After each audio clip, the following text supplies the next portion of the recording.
The sound of shattering crystal cut through the low hum of the velvet cork like a gunshot. Conversation died instantly.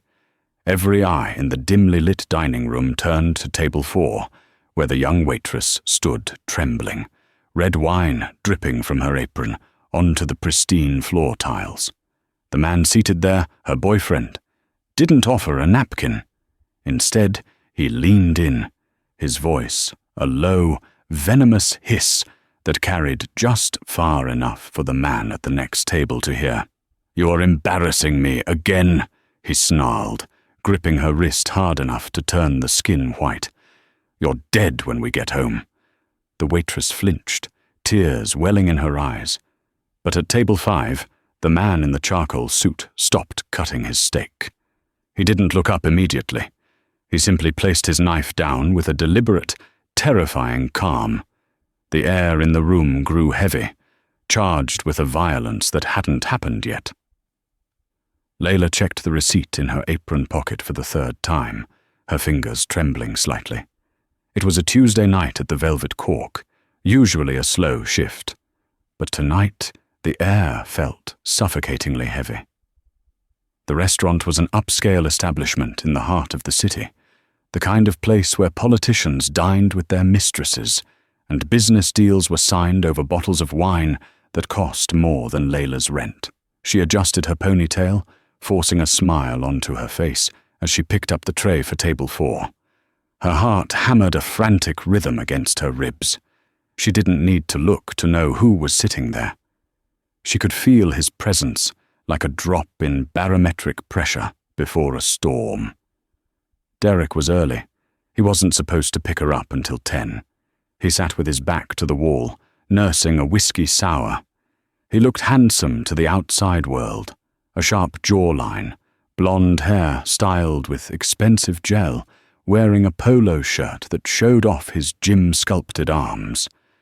But Layla knew the map of his moods better than she knew the streets of the city.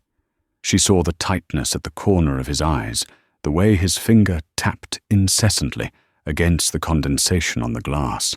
He was in a level 7 mood, volatile, looking for a spark. "Here is your refill, sir," Layla said, her voice professional, though it wavered. She placed the fresh drink on the coaster, careful not to let her hand brush his. Derek didn't look at her. He stared at the amber liquid. "You were smiling at the guy at table 2, he said. His voice was conversational, almost pleasant, which made it worse. Layla felt the blood drain from her face. "I was taking his order, Derek. He asked for the specials." "You laughed," Derek countered, finally looking up. His eyes were flat, devoid of warmth. "I saw you throw your head back. You think I'm stupid, Layla? You think because I'm sitting here waiting for you to finish your little minimum wage shift that I don't see how you parade yourself around?" "Please," she whispered, scanning the room. The manager, a stout man named Mr. Henderson, was near the host stand. If Derek caused a scene, she would lose this job. She needed this job. The deposit for the new apartment, the secret one she was saving for, was only 2 paychecks away. "Keep your voice down. I'm working." "Oh, now you're working," Derek sneered. He reached out, his hand snapping forward like a cobra, grabbing her wrist. The tray in Layla's other hand wobbled. She tried to correct the balance, but the jerk of his arm was too violent. A half-empty glass of Merlot from the busing station on her tray tipped over. Crash. The glass hit the floor, shattering into 1,000 glittering diamonds. The dark red wine splattered across Derek's pristine white sneakers and up the hem of Layla's apron. The restaurant went silent.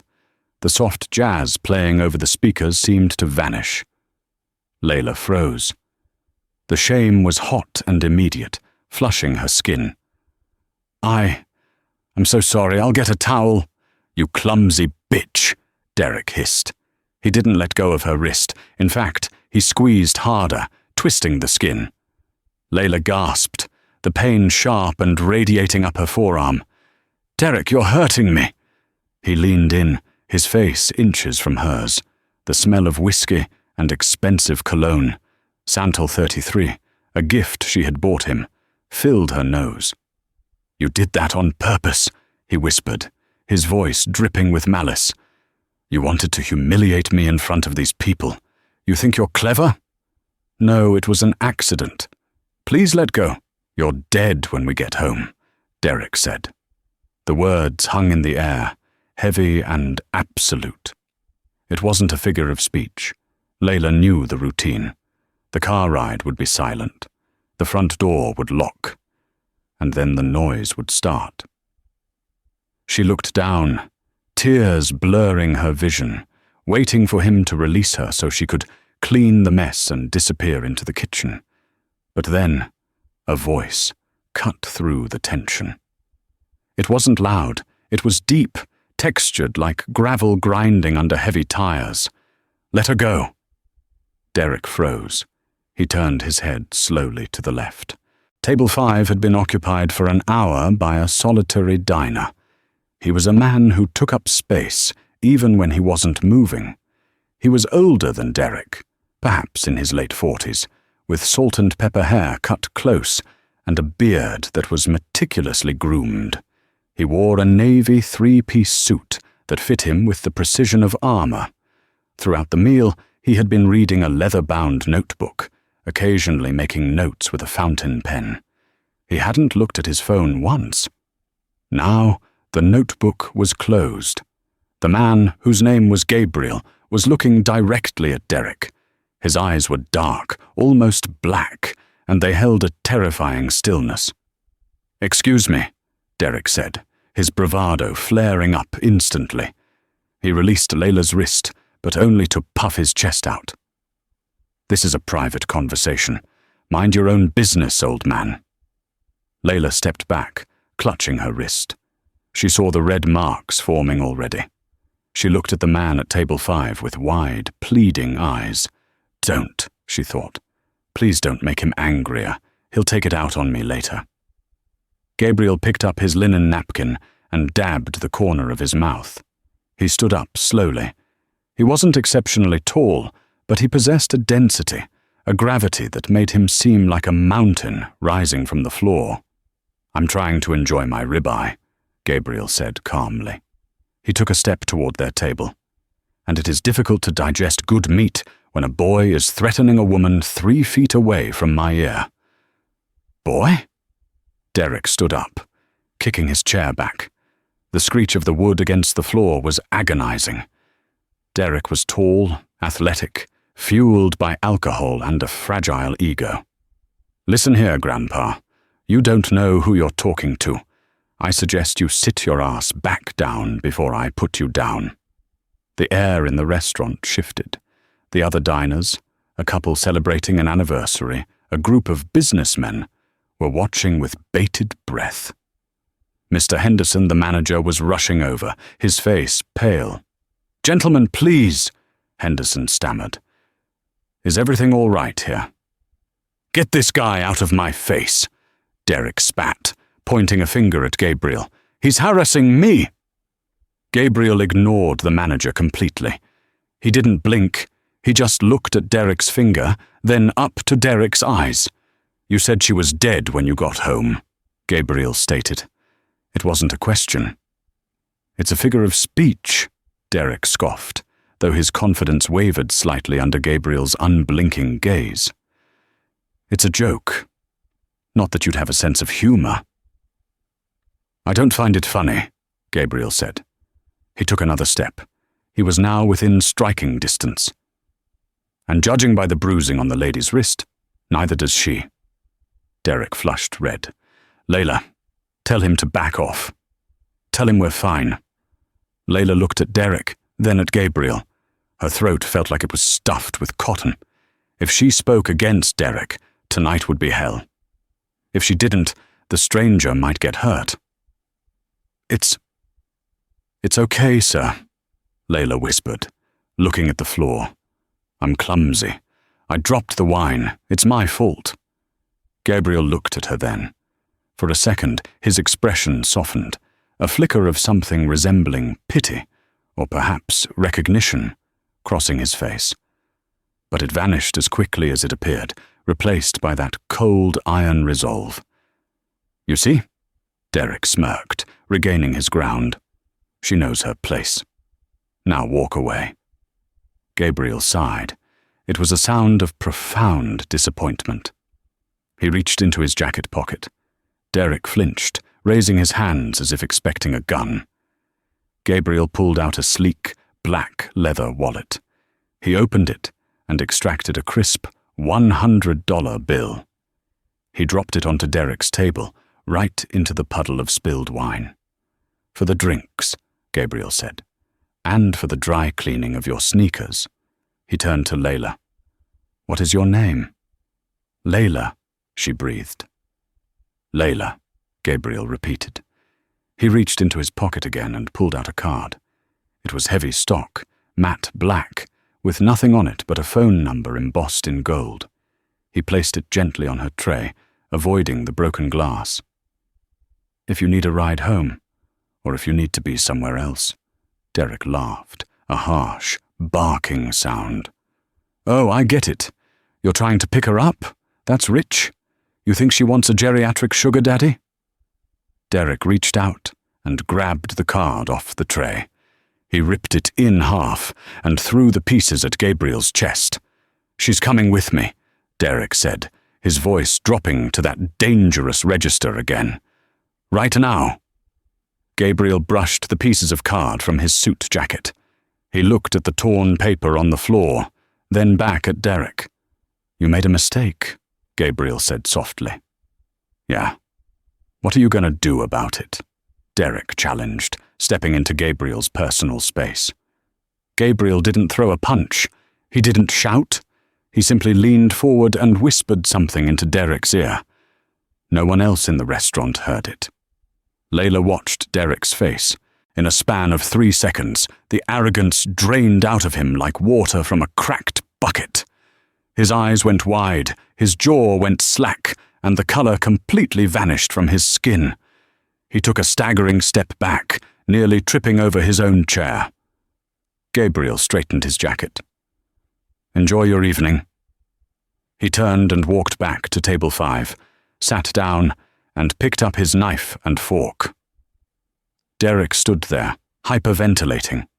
He looked at Layla, his eyes wild with a mixture of fear and humiliation. "Get your purse," Derek said, his voice trembling but urgent. "We're leaving, now." "But my shift! I don't care about your shift!" he screamed, making the room jump again.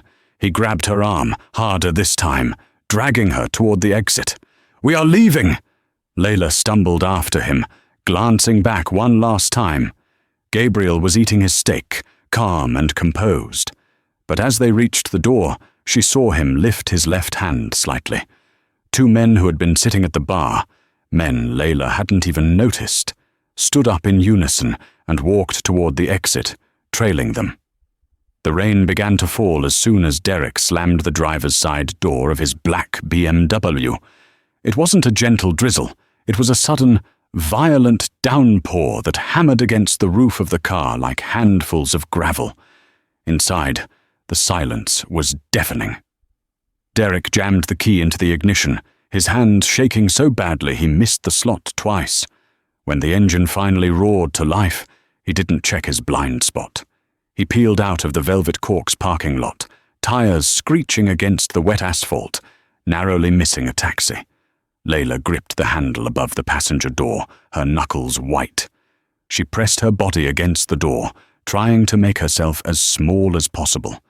The scent of Derek's fear was overpowering, a sharp, acrid smell of sweat that cut through his expensive cologne. "Derek, please, slow down," Layla whispered, watching the speedometer climb past 50 in a 30 zone. "It's raining." "Shut up!" Derek screamed, slamming his hand against the steering wheel. "Just shut up! You have no idea what you've done! You stupid, worthless—" He trailed off, his eyes darting frantically to the rearview mirror. Layla looked at him. She had seen Derek angry 1,000 times. She had seen him jealous, petty and cruel, but she had never seen him terrified. His skin was the color of old paste, and a vein in his temple was throbbing visibly. "What did he say to you?" Layla asked softly. The curiosity was dangerous, she knew, but the transformation was too extreme to ignore. "That man. What did he whisper?" Derek let out a high-pitched, hysterical laugh. He ran a hand through his gelled hair, ruining the style he had spent 20 minutes perfecting. "He didn't just say something, Layla. He told me his name." "Who is he?" "Gabriel. Gabriel Kovac." Derek said the name like it was a curse. "Do you know who that is?" "No, of course you don't. You live in your little waitress bubble. Kovac runs the port. He runs the unions. He runs half the construction in the city. And I—" Derek swallowed hard, his Adam's apple bobbing. "I owe money to one of his lieutenants. A lot of money. For the gambling debt I told you I paid off." Layla felt a cold pit open in her stomach. "You said you paid that. You used the money from my grandmother's ring." "I tried," Derek shouted. "I tried to double it on a sure thing, okay? And I lost it.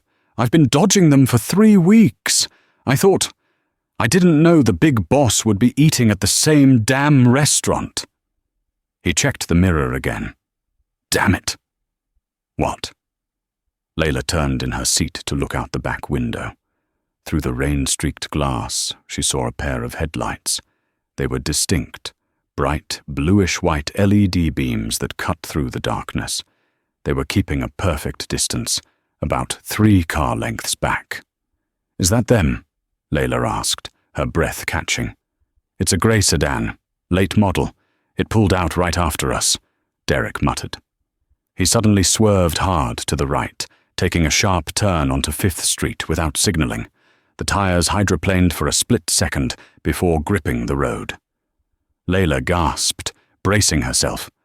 Behind them, the grey sedan took the turn with smooth, predatory precision. It didn't speed up, and it didn't slow down. It just followed. "They're following us," Derek whimpered. "Oh God, oh God." He said if he saw me again before I paid, he'd take something of equal value. That's what he whispered. Layla looked at Derek, realizing with a dawn of horror what that meant. "Derek, what does that mean?" "Something of equal value." Derek didn't look at her. He kept his eyes on the road, but his jaw tightened. The silence that followed was more terrifying than his yelling. He wasn't worried about her safety. He was calculating. He was wondering if she was the currency he needed to pay his debt. "Derek?" Layla's voice trembled. "We need to get to the apartment," he said rapidly. "I have a stash. Some cash in the vent. My passport. We can pack. We can leave tonight." "I'm not going anywhere with you," Layla said, a sudden surge of adrenaline clarifying her mind. "Stop the car. Let me out." "You're not going anywhere!" Derek reached over and grabbed her thigh, his fingers digging in painfully. "You think they'll just let you walk? You're with me. You're the reason he noticed us. If I go down, you're coming with me." The car sped up, weaving through the late-night traffic. The grey sedan remained behind them, a silent, unblinking shark in the water. It wasn't trying to run them off the road. It was escorting them. It was herding them. As they turned into the dilapidated neighborhood where they lived, a stark contrast to the glitz of the city center, the streetlights became sparse. The shadows grew longer. Derek pulled into the driveway of their duplex, jamming the brakes so hard, Layla was thrown against the seatbelt. He killed the engine. The world outside was dark, save for the twin beams of the grey sedan pulling up to the curb right behind them. It blocked the driveway.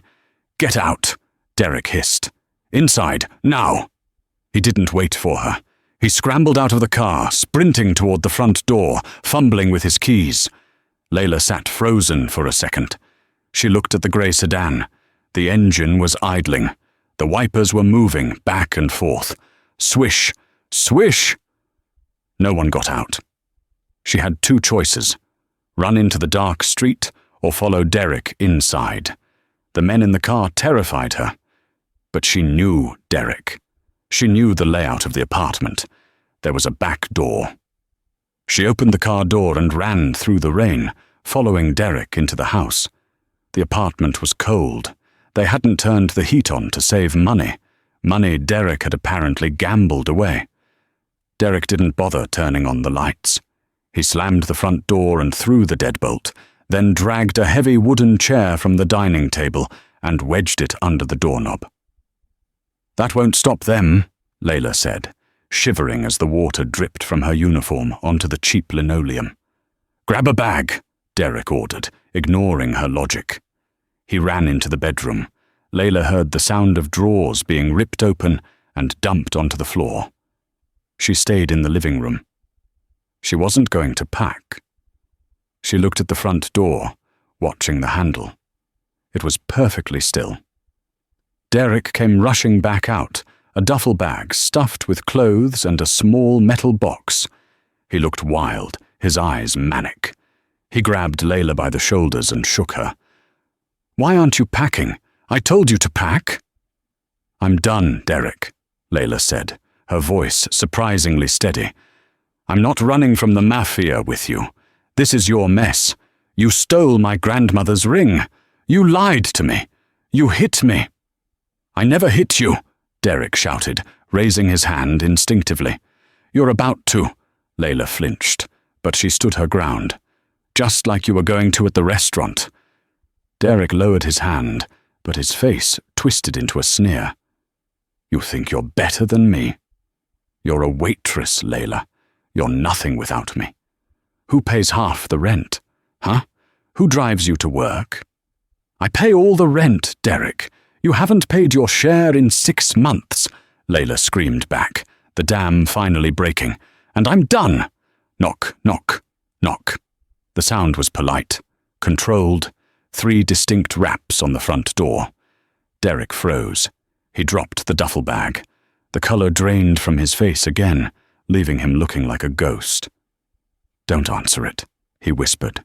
"Shh. Be quiet." "Derek Phillips," a deep voice called from the other side of the door. It wasn't Gabriel's voice. It was rougher. "Open the door. We know you're in there. We saw the bedroom light go on." Derek looked around the room, frantic. "The back door. Layla, go check the back door." "No." "Go check it."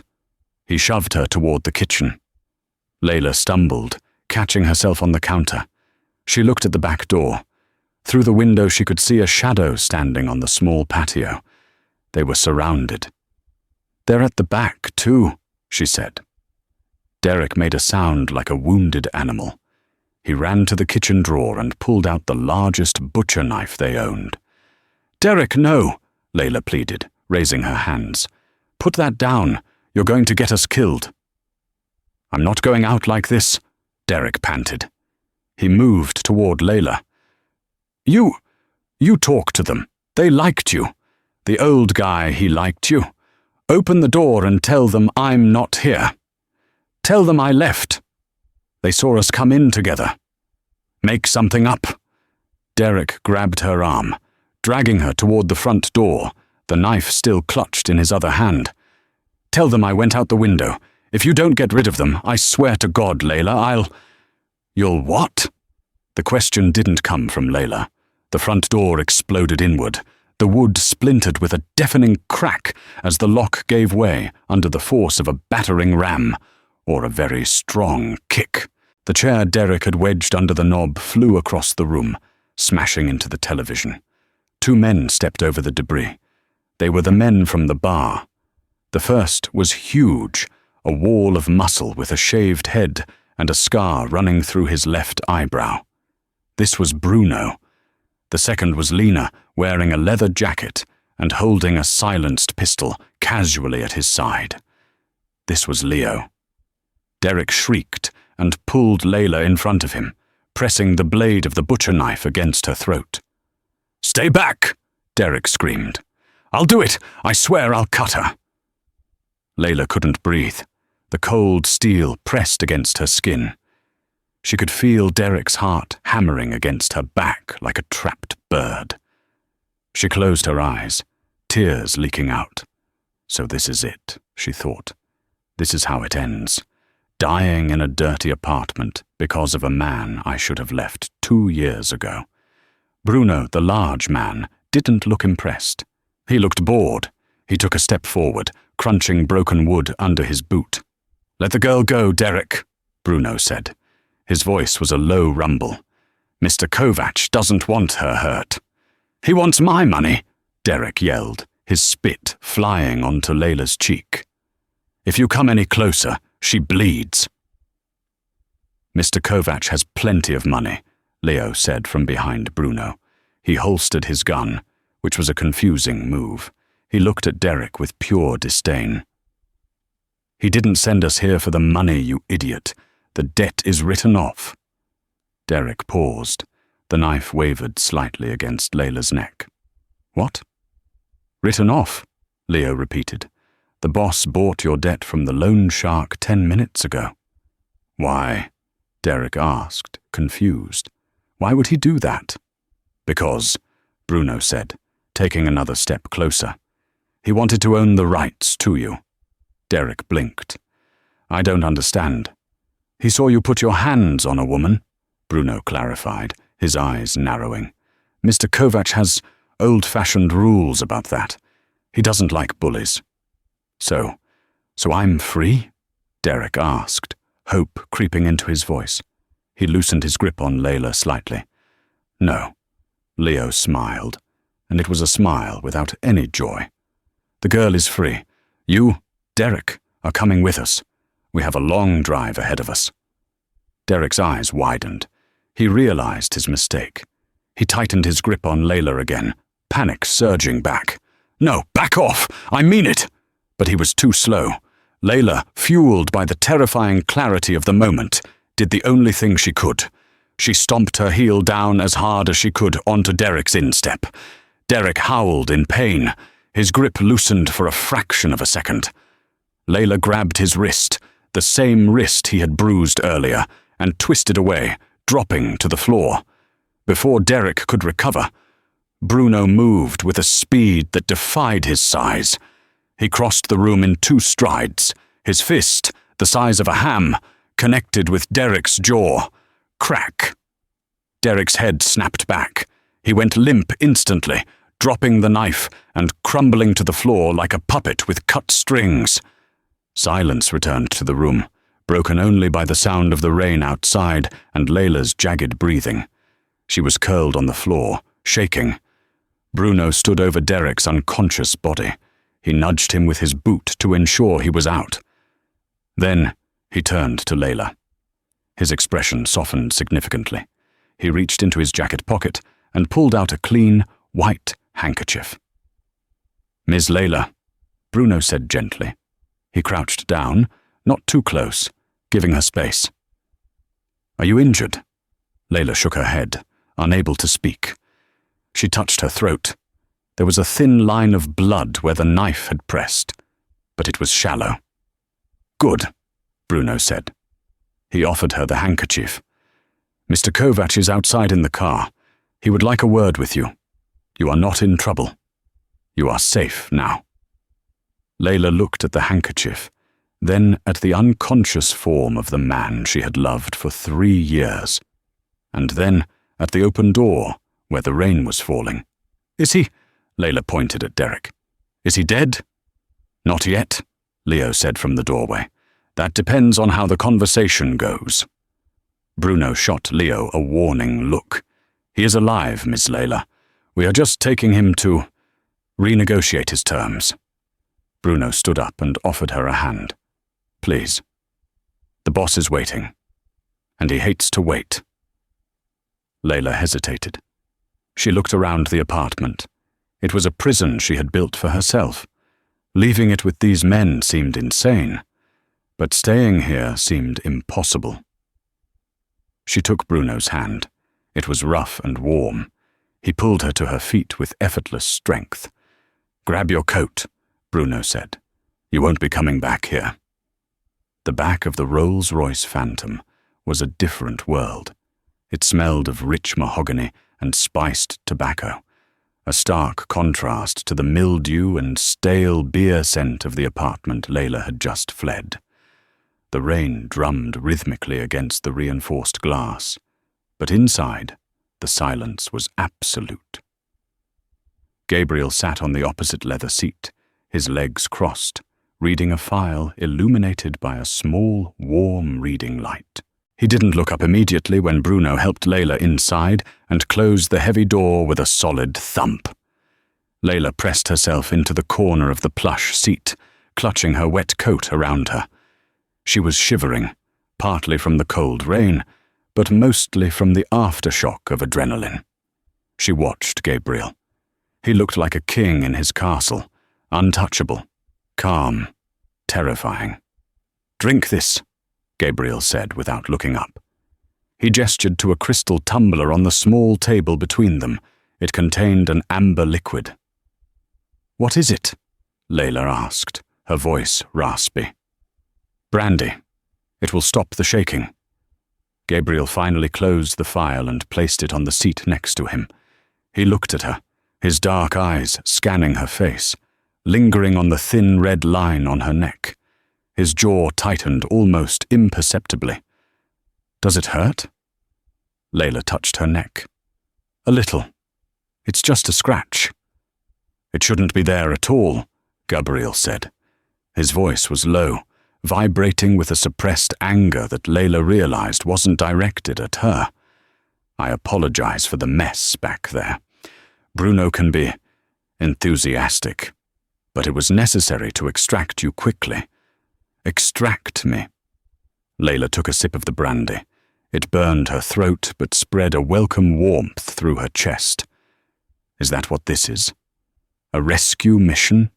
You can call it that." "Why?" Layla asked, gaining a sudden burst of courage. "You don't know me. You saw me for 10 minutes in a restaurant. Why would a man like you, a man who runs the port, according to Derek, care about a waitress getting yelled at?" Gabriel sighed and leaned forward, resting his elbows on his knees. The movement brought him closer, and Layla felt the magnetic pull of his presence. "I didn't intervene because you are a waitress, Layla. I intervened because I detest waste, and I detest bullies." He paused, studying her hands. "And because you didn't spill that wine by accident." Layla froze. "What?" "At the restaurant," Gabriel said, a ghost of a smile touching his lips. "I was watching. Derek grabbed your wrist. You saw the tray tipping. You could have corrected it. But you didn't. You let it fall. You wanted to cause a scene to make him stop hurting you, or perhaps to get kicked out so you could escape him. It was a calculated risk. It showed spirit." Layla lowered her eyes. He had seen right through her. "It didn't work. It just made him madder." "It worked," Gabriel corrected softly. "It got my attention."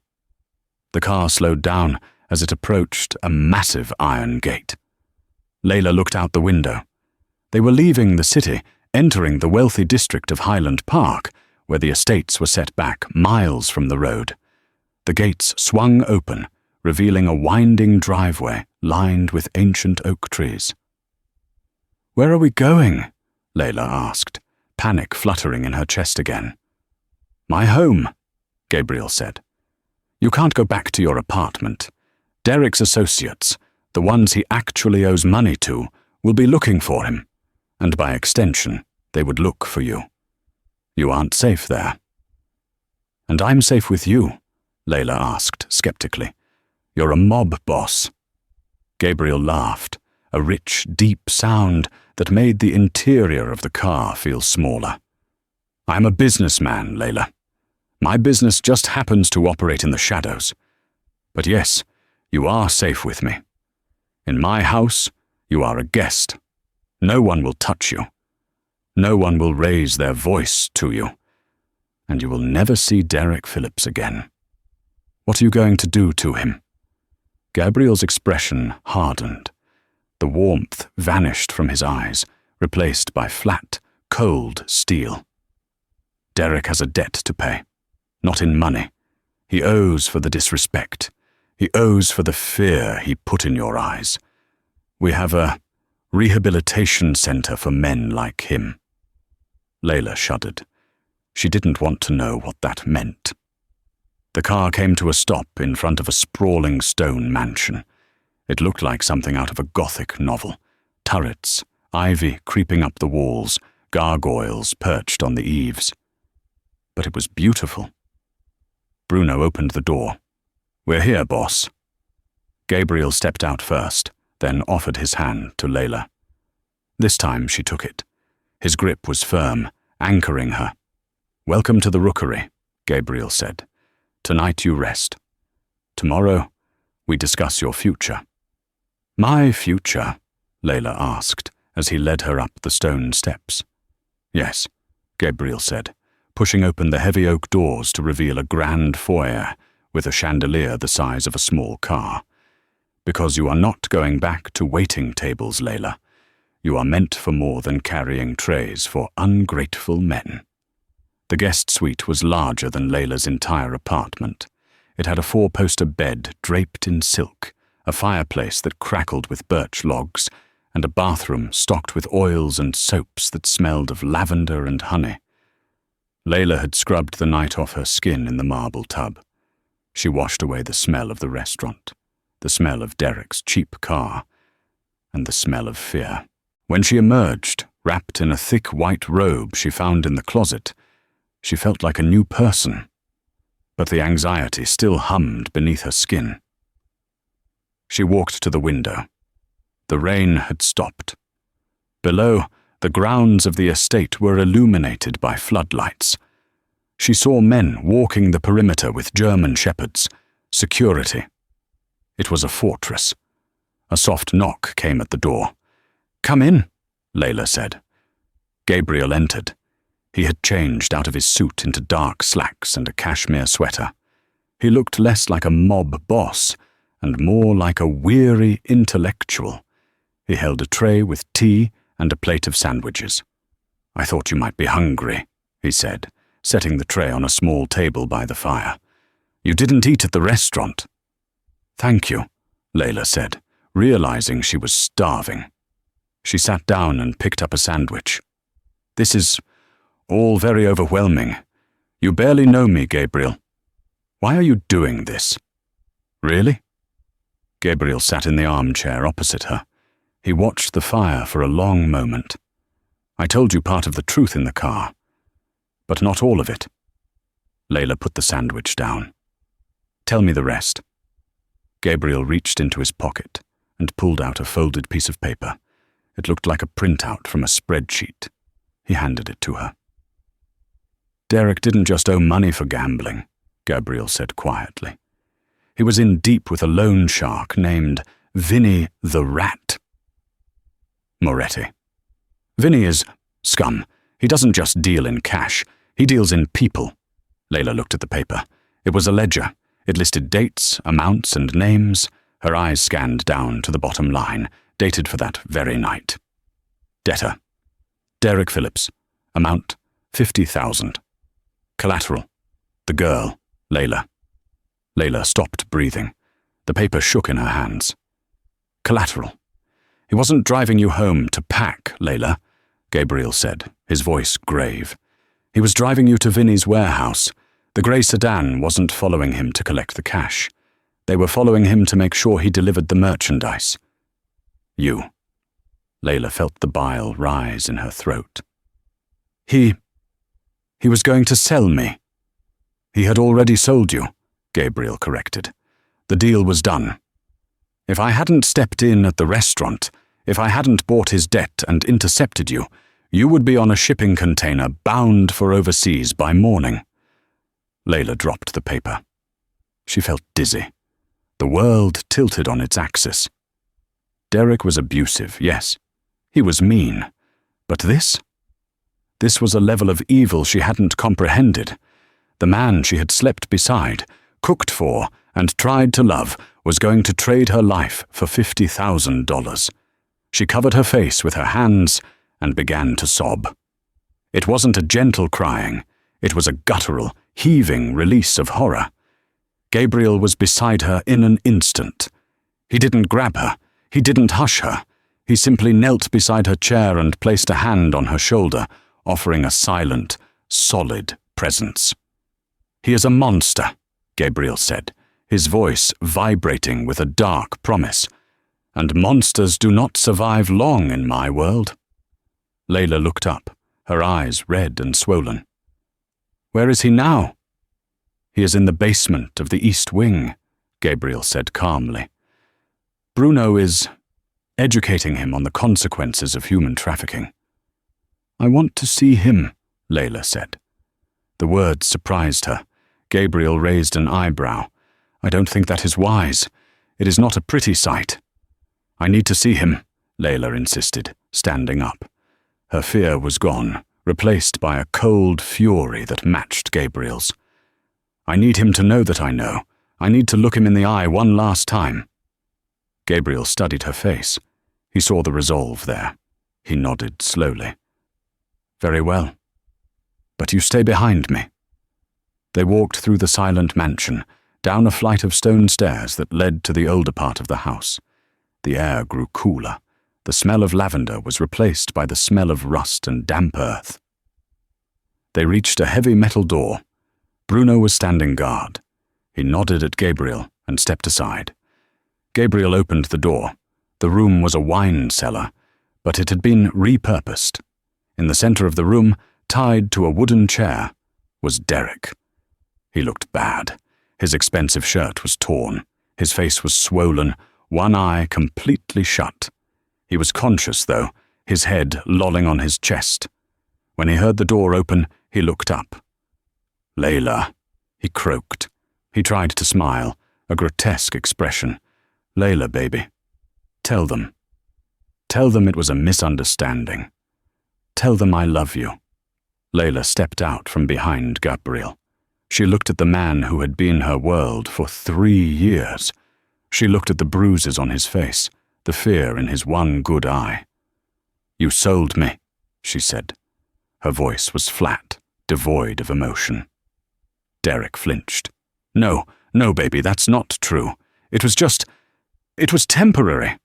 I was going to buy you back. Once I hit a streak, I was coming for you." "You sold me for $50,000, Layla repeated. She walked closer. Gabriel tensed, ready to pull her back, but she stopped just out of kicking range. "I loved you," Layla said.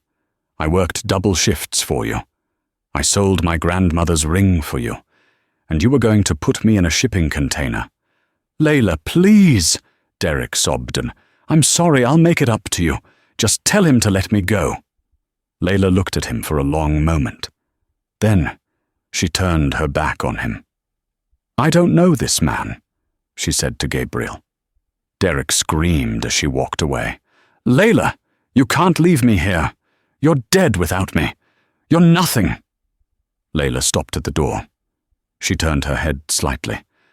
"I'm not the one who is dead, Derek," she said. She walked out into the hallway, and Gabriel followed, closing the heavy metal door, silencing Derek's screams. In the hallway, Layla leaned against the cold stone wall, trembling again. Gabriel stood before her. "You were brave," he said. "I don't feel brave," Layla whispered. "I feel empty. I have nothing, Gabriel. No job, no home, no money, and the man I trusted was a devil. What do I do now?" Gabriel reached out and tucked a strand of hair behind her ear. His fingers lingered on her cheek. The touch was electric, sending a jolt through her that had nothing to do with fear. "You start over," Gabriel said. "I have a proposition for you, Layla. A job. A real job. Not waiting tables." "What kind of job?" "I need someone I can trust," Gabriel said. "Someone who sees details others miss. Someone who can spot a lie in a ledger or a traitor in a room. You saw the danger in Derek before anyone else did. You just didn't want to believe it. You have instincts. You want me to work for the Mafia." I want you to manage the velvet cork, Gabriel said. Layla's jaw dropped. The restaurant? But Mr. Henderson manages it. Henderson was allowing Derek to sell drugs out of the back room. That's why Derek liked that place. Henderson is being retired tonight, Gabriel said casually. I own the building. I own the restaurant. I need a manager who knows the floor, who knows the staff, and who won't take garbage from anyone. He took her hand again. Stay here. Live here. Run the restaurant. Be my eyes and ears. And in return, I will give you the world Derek promised but could never deliver. Protection, respect, and loyalty. Layla looked into his dark eyes. She saw the danger there, yes, but she also saw something else. She saw a man who had destroyed her nightmare and offered her a kingdom in its place. She tightened her fingers around his. I have one condition, Layla said. Name it. I don't want to be just an employee, she said, her voice dropping to a whisper. If I stay by your side. Gabriel smiled, and this time it reached his eyes. It was a predator's smile, but it was possessive, and for the first time in her life, Layla wanted to be possessed. I wouldn't have it any other way. 6 months later, the atmosphere inside the velvet cork had transformed. It was no longer just a place where business deals were signed. It was a sanctuary of high culture and absolute discretion. And it was run with an iron fist wrapped in a velvet glove. Layla stood at the host stand, surveying the dining room. She was no longer wearing the stained apron and the ill-fitting uniform. Tonight, she wore a tailored emerald green dress that hugged her silhouette, paired with stilettos that clicked rhythmically against the floor tiles she used to scrub. Her hair was down, cascading over her shoulders in loose waves, and on her wrist, where the bruises had long since faded, was a diamond bracelet that caught the light of the chandeliers. Miss Layla. A young waiter named Toby approached her, looking nervous. He was holding a tray with a bottle of wine. Table 4 is complaining about the vintage. They say it's corked. I tasted it. It seems fine. But the gentleman is raising his voice. Layla's eyes narrowed slightly. Table 4. The cursed table. I'll handle it, Toby, she said, her voice cool and commanding. Go check on the governor at table 9. Layla walked across the dining room. The patrons parted for her, sensing the shift in authority. She approached table 4, where a man in a cheap suit was berating his date, his face flushed with wine and arrogance. It was a scene from a past life, a ghostly echo of Derek. Is there a problem here? Layla asked, clasping her hands in front of her. The man looked up, ready to snap, but the words died in his throat when he saw her. Layla didn't look like a servant. She looked like the owner. This wine is swill, the man grumbled, though his voice lost its edge. I'm not paying for it. Layla didn't apologize. She didn't flinch. She simply signaled to Bruno, who was now head of security and standing discreetly in the shadows near the bar. Bruno took one step forward into the light. The man at table 4 saw him, saw the scar, the size, the threat, and went pale. We take the quality of our wine very seriously, Layla said smoothly. But we take the conduct of our guests even more seriously. If you are unhappy, you are welcome to leave, immediately, without the bill. The man looked at his date, then at Bruno, then at Layla. He stood up, threw a 20 on the table for the valet, and practically ran for the door. Layla watched him go, a faint smile playing on her lips. She turned to the woman left behind at the table, who looked mortified. I'm so sorry, the woman stammered. Don't be, Layla said gently, signaling Toby. Bring the lady the dessert menu and a glass of the 82 Bordeaux. On the house. She's dining alone tonight. As Layla turned back to the floor, The front door opened.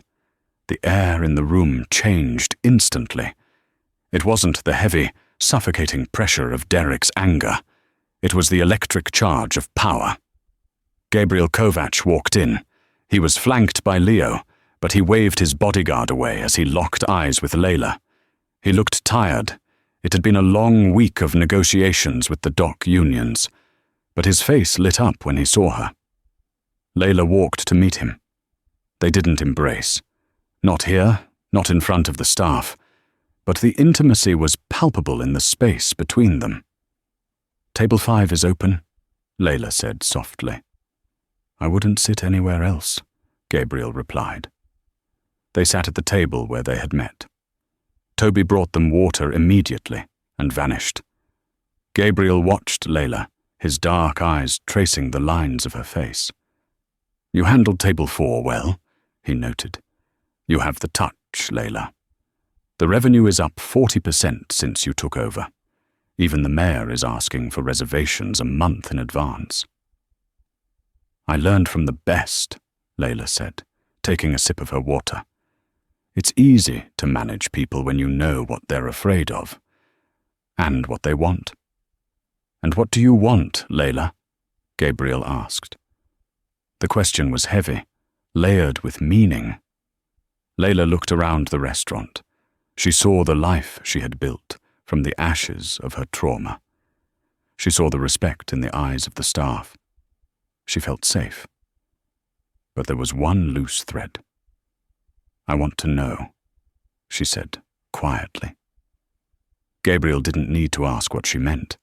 He reached into his jacket pocket and placed a small, velvet box on the table. Layla stared at it. Her heart skipped a beat. She reached out and opened it. Inside, resting on black satin, was a vintage gold ring with a small sapphire. "My grandmother's ring," she gasped, tears springing to her eyes. She looked at Gabriel. "How?" "I sold it to a pawn shop on 4th Street. It was gone." "Nothing is ever truly gone if you know where to look," Gabriel said. "I tracked it down. I bought it back. It belongs to you. It is your history." Layla slid the ring onto her finger. It fit perfectly. "Thank you, Gabriel. This means everything." "There is one more thing," Gabriel said. His voice dropped an octave, becoming the gravelly rumble that had saved her life 6 months ago. "You asked about the loose thread." Layla stiffened. "Derek." "The construction on the new pier at the waterfront was completed today," Gabriel said, picking up his menu as if discussing the weather. "We poured the final concrete foundation this morning. It is a massive structure, very solid. It will stand for 100 years. Layla looked at him. She understood instantly. The rehabilitation hadn't been a class. It had been a holding pattern until the concrete mixers were ready. Derek Phillips was now a permanent part of the city's infrastructure, buried under tons of steel and stone, never to hurt another woman again. A chill went down her spine, but it was followed by a wave of relief, so profound it made her lightheaded. The boogeyman wasn't just gone. He was erased. "Is it done?" she whispered. Gabriel reached across the table and covered her hand with his. His palm was warm, his grip protective. "It is finished," he said. "The debt is paid in full. You are free, Layla. Truly free." Layla turned her hand over, interlacing her fingers with his.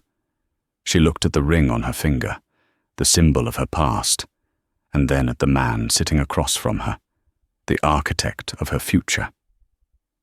She smiled, and for the first time in her life, it was a smile that reached her soul. It wasn't the smile of a waitress trying to please a customer. It was the smile of a queen surveying her kingdom. "Then let's order," Layla said, picking up her menu. "I hear the ribeye is excellent." Gabriel laughed, the sound rich and victorious. He signaled the waiter. Outside, the city rain began to fall, washing the streets clean. But inside the velvet cork, Everything was warm, golden, and perfectly, terrifyingly still. That is the story of how a spilt glass of wine changed a life forever. It reminds us that sometimes the person we think is our entire world is actually the anchor dragging us down, and the stranger in the corner might be the one who offers us the key to our cage. Layla went from a victim of her own loyalty to a woman of power because she dared to walk through the door that Gabriel opened. But it begs the question, did Derek deserve his fate? Is it justice when a monster meets a bigger monster, or is it just the law of the jungle? What would you have done if you were in Layla's shoes? Would you have run, or would you have stayed to rule the empire? Let me know in the comments below. If you enjoyed this story of betrayal, revenge, and mafia romance, please smash that like button. It really helps the channel grow. Don't forget to share this with a friend who loves a good twist, and subscribe and hit the bell notification so you never miss a story. Thanks for listening, and I'll see you in the next video.